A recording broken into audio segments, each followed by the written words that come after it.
Ibu untuk menyampaikan pelatihan peningkatan kompetensi dan literasi dan numerasi guru SD dan SMP pada waktu kami di BPP Kalimantan Selatan. Ini yang kami sampaikan. Kemudian kenapa kami sebenarnya turut sebagai agen, kami berdua, kenapa kami disuruh ke BPP hadir di sana? Karena rapor pendidikan kita dalam keadaan tidak baik. Nah, di sini Ibu dapat melihat literasi dan numerasi sekolah kita.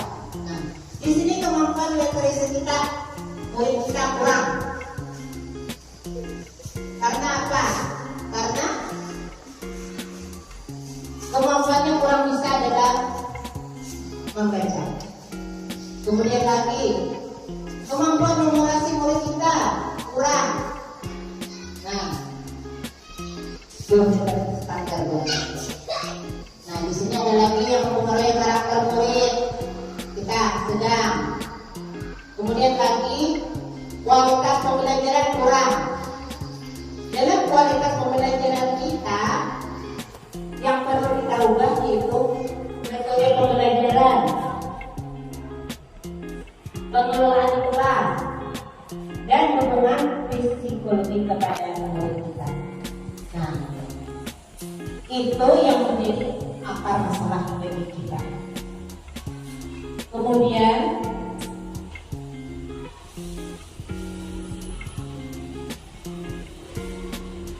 menurut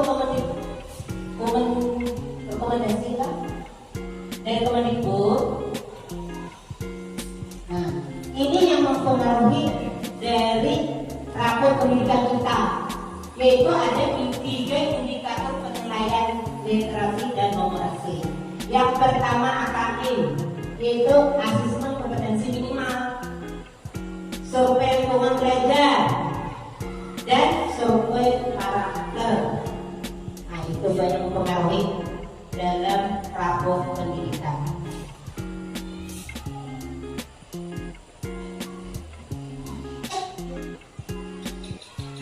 Langkah yang kita ambil di SD Negeri 2 Lamongan ini bulan, kita sebagai guru diharapkan membaca materi 10 menit sebelum masuk kelas. Jadi murid disuruh membaca, bukan hanya sekedar membaca, tetapi murid disuruh menyimak apa yang dia baca, sehingga mereka dapat mendapatkan informasi yang mereka dapat dari yang apa mereka baca. Kita biasanya kebiasaan menyuruh anak membaca, tetapi kita belum lagi dapat mencarikan informasi apa yang ada di dalam bacaan. Kebanyakan anak itu hanya sekedar membaca. Jadi untuk kami ini, kami berdua disuruh oleh bergerak di Kalimantan Selatan. Jadi kami disuruh mencarikan solusinya, yaitu yang kami bawa dan kami sampaikan kepada kalian para ibu. Kemudian lagi mencari informasi dunia. Mencari informasi dunia itu sekarang kita ada internet.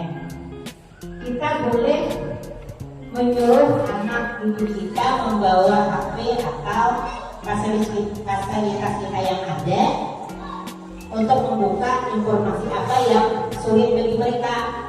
Nah, kemudian di sana kita bimbing mereka dalam hal pembelajaran. Bukan dalam arti bebas, mereka misalnya boleh membawa HP, tapi terserah mereka akan mereka membawa ada ya. Kita bimbing mereka dalam pembelajaran. Kemudian lagi menciptakan suasana yang nyaman di dalam kelas. Nah, bagaimana cara kita menciptakan suasana nyaman di kelas?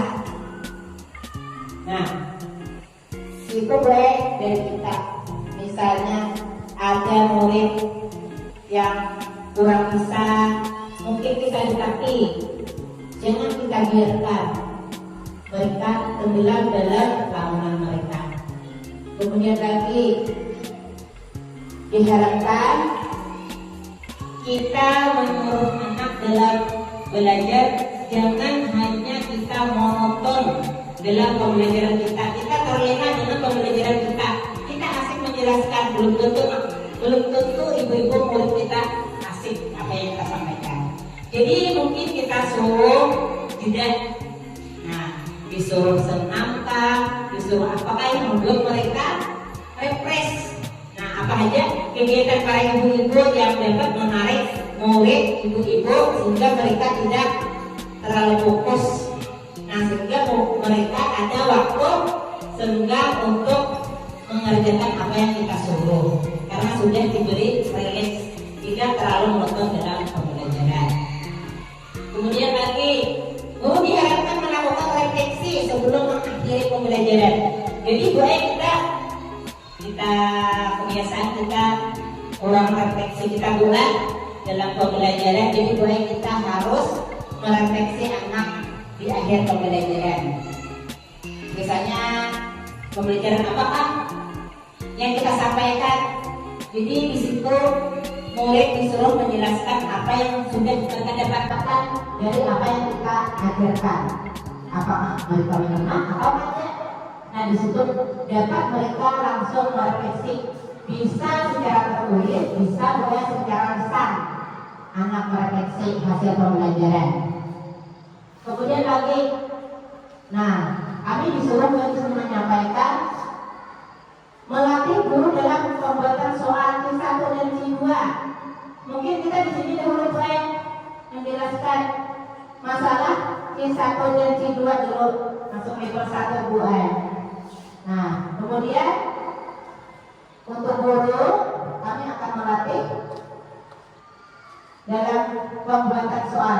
Kita semua dari ibu kelas 1 sampai kelas 6 kalian disuruh membuat soal Q1 dan Q2, di mana Q1 ini mereka dapat mencari informasi apa yang mereka baca. Di sini buat menemukan informasi Q1. Menemukan informasi tersurat siapa, kapan, dan di mana, mengapa, bagaimana. Pada teks sastra atau teks informasi yang terus meningkat sesuai jenjangnya. Jadi pada situ Q1. Kemudian dalam Q2 memahami. Memahami teks secara literal. Di sini boleh kita mengidentifikasi perubahan dalam elemen intrinsik, dalam artian kejadian, karakter, setting, konflik, alur cerita. Pada teks sastra sesuai jenjangnya juga. Itu boleh. Kemudian menyusun intrinsik, membuat koreksi dan prediksi baik teks tunggal maupun teks genap. Jadi baik kita disuruh dulu melatih Q1 dan Q2, mencari informasi dan memahami. Misalnya kita menyuruh ada soal cerita, jadi kita disuruh sekarang anak mencari informasi dan menanyakan pahamkah mereka ada apa. Seandainya mereka kalau awal tidak bisa mencapai ke Q2, berarti baik kita mulai di Q1 saja dulu. Jadi yang ditekankan bila mudah sulit mencari Q1, berarti soal itu boleh dipermudah. Apabila anak sudah mencapai Q1, Q2, maka buat soal itu mengalih. Kita mulainya karena anak sudah menguasai. Bila anak sudah menguasai Q1 dan Q2, maka kita ibu-ibu kita berangkat ke Q3 mulai dari anak kita. Untuk Q3 mengikuti referensi, mengevaluasi ini masuk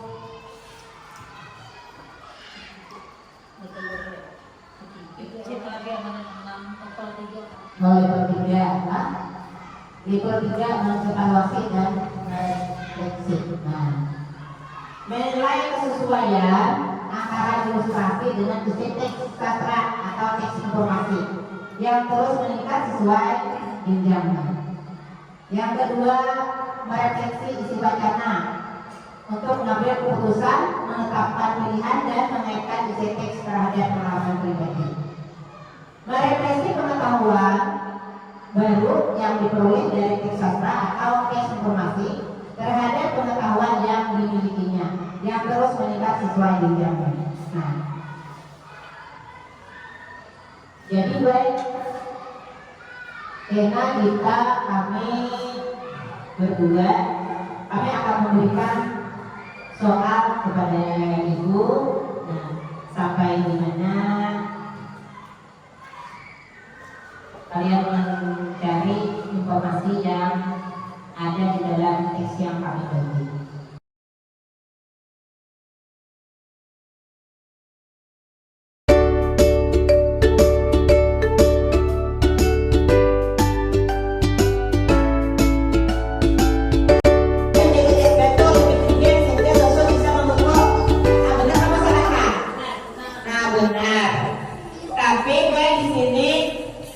Sudah masuk level 2 karena dia disuruh mencari, memahami yang ada di dalam teks. Ya. Nah, kira-kira boleh kita bisa satu mau ulang mulai dari P1 informasi, kawan memahami.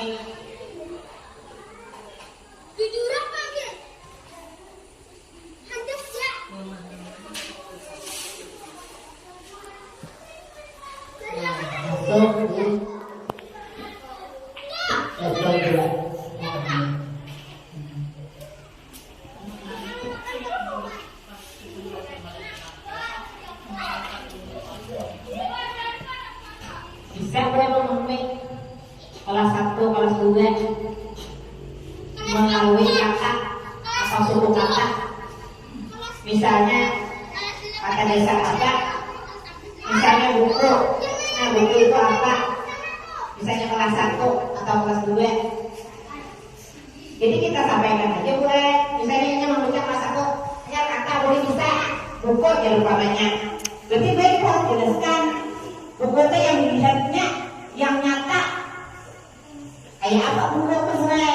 Kayak itu bisa diterapkan di kelas 1, di kelas 2.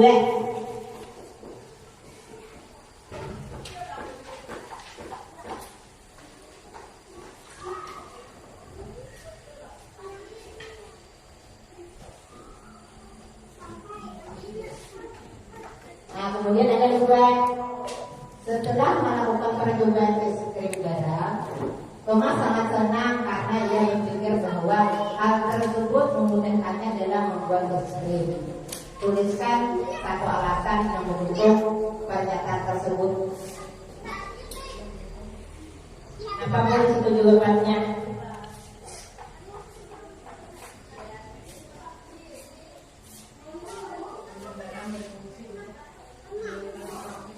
Nah, ya, Bapak Guru.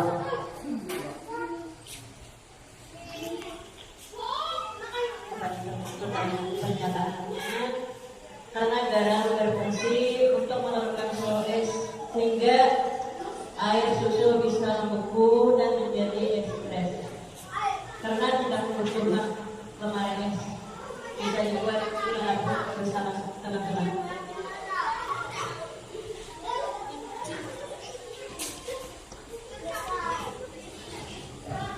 Nah, jadi ibu jawabannya tadi boleh. Itu termasuk buat C3 karena itu sudah menghubungkan atau mengembangkan, mengklasifikasikan apa itu yang mengandung mendukung pernyataan tersebut yang ada di dalam soal.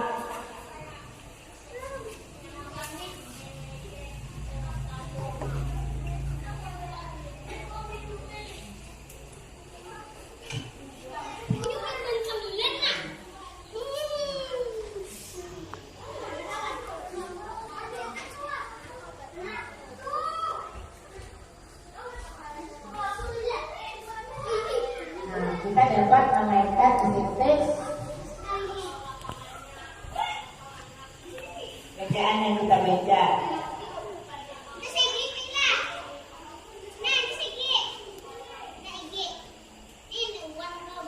Nah, terus apa lagi Bu?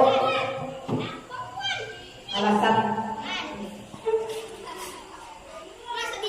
apa lagi Bu alasannya selain para berfungsi untuk meneruskan SOHOS?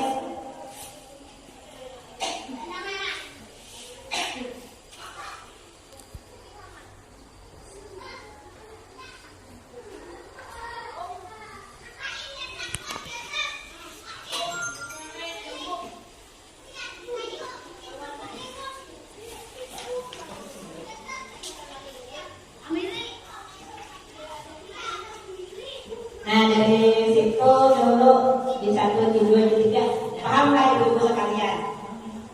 Paham. Oke. Nah. Karena buai ulun ada lina bagikan soal terutama untuk kelas 5 itu berjalan. Nah kelas 5 sebagai bahan AMBK anak-anak disuruh belajar literasi dan memahami. Karena kami ada soal dari BGP untuk kami bagikan kepada anak kelas 5 khususnya. Nah, kalau ibu yang lain mungkin ibu nanti bisa membuat soal boleh. Nah, mulai dari C1 kan dulu ke C2. Untuk penyampaian kami hari ini, ulun sebagai hakim perubahan dan dibantu oleh anggota komunitas belajar yaitu Ibu Zelda ini. Untuk hari ini apakah ada yang Ibu tanyakan kepada kami dalam penyampaian kami hari ini? Ibu Satya, jelas atau? Baik. Ibu Dina, jelas. Alhamdulillah. Mudah-mudahan kita dapat melaksanakan apa yang kami sampaikan hari ini dan semoga Rabu